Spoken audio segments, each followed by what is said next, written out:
بسم اللہ الرحمن الرحیم۔ حضرت سلیمان علیہ السلام اور 3 چڑیوں کے بیچ ایک چھوٹی سی گفتگو۔ یہ واقعہ قرآن اور حدیث میں اس طرح واضح نہیں ہے، لیکن اسلامی روایت میں یہ کہانی مختصر طور پر ملتی ہے۔ حضرت سلیمان علیہ السلام کو اللہ تعالیٰ نے انسان، جن اور جانوروں کی زبان سمجھنے اور ان سے گفتگو کرنے کی صلاحیت عطا کی تھی۔ ایک مرتبہ حضرت سلیمان علیہ السلام ایک جنگل میں اپنے فوج کے ساتھ سیر کر رہے تھے، جب انہوں نے 3 چڑیوں کو آپس میں گفتگو کرتے دیکھا۔ پہلی چڑیا دوسری چڑیا سے کہہ رہی تھی، مجھے اس جنگل کے سائے میں سکون ملتا ہے، یہاں میں اپنے بچوں کے لیے کھانا ڈھونڈ سکتی ہوں۔ دوسری چڑیا نے جواب دیا، لیکن مجھے اس جنگل میں ایک اجنبیت محسوس ہوتی ہے،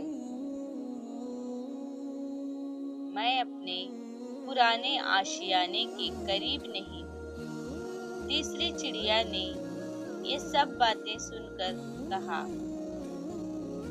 ہمارے لیے جو بھی ہے سب اللہ کا دیا ہوا ہے، ہمیں اس کی رحمتوں پر یقین رکھنا چاہیے اور اپنے دل سے سب خوف نکال دینا چاہیے۔ حضرت سلیمان علیہ السلام نے ان کی باتیں سن کر مسکراتے ہوئے اپنے فوج سے کہا، دیکھو چھوٹی چھوٹی چڑیا میں بھی کتنی عقل ہے، یہ اپنی چھوٹی سی دنیا میں اللہ کی رحمتوں کو پہچانتی ہے اور اس پر بھروسہ رکھتی ہے۔ ہمیں بھی اپنے حالات میں اللہ کا شکر ادا کرنا چاہیے اور اس کی رحمتوں پر بھروسہ رکھنا چاہیے۔ اس کہانی سے ہمیں یہ سبق ملتا ہے کہ چاہے ہماری زندگی کتنی ہی مشکل کیوں نہ ہو، ہمیں ہمیشہ اللہ کی رحمت اور اس کی مہربانیوں پر یقین رکھنا چاہیے۔ ہر چیز جو ہمیں ملتی ہے اللہ کی طرف سے عطا، اس پر شکر ادا کرنا ہمارا فرض ہے۔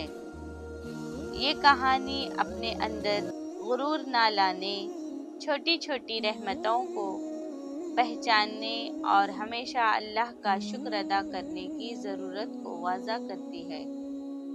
یہ چھوٹی سی گفتگو ہمیں یہ یاد دلاتی ہے کہ زندگی کے ہر پہلو میں، چاہے وہ کتنا ہی چھوٹا یا عام سا کیوں نہ ہو، اللہ کی رحمتوں اور قدرت کا اظہار ہوتا ہے۔ اگر چڑیا جیسے چھوٹے مخلوق اللہ کی رحمتوں کو سمجھ کر اس پر بھروسہ رکھ سکتے ہیں، تو ہم انسانوں کو تو ہر لمحہ اس پر یقین اور شکر ادا کرنا چاہیے۔ اللہ تعالیٰ کے ہر فیصلے میں حکمت ہوتی ہے اور ہمیں اس کی رحمتوں پر پورا بھروسہ رکھتے ہوئے اپنی زندگی گزارنی چاہیے۔ اس گفتگو سے ہمیں یہ بھی سبق ملتا ہے کہ اللہ کی دی ہوئی چھوٹی سی چھوٹی نعمتیں پر بھی شکر ادا کرنا چاہیے۔ اس بات کو اپنے دل میں سمجھنا اور اپنی زندگی میں لاگو کرنا ہی ہمارا اصل مقصد ہونا چاہیے۔ امید ہے آپ کو یہ کہانی پسند آئی ہوگی۔ اگر آپ کو یہ ویڈیو پسند آئی ہو تو اسے ضرور شیئر کریں اور ہمارے چینل کو سبسکرائب کریں۔ جزاک اللہ خیر۔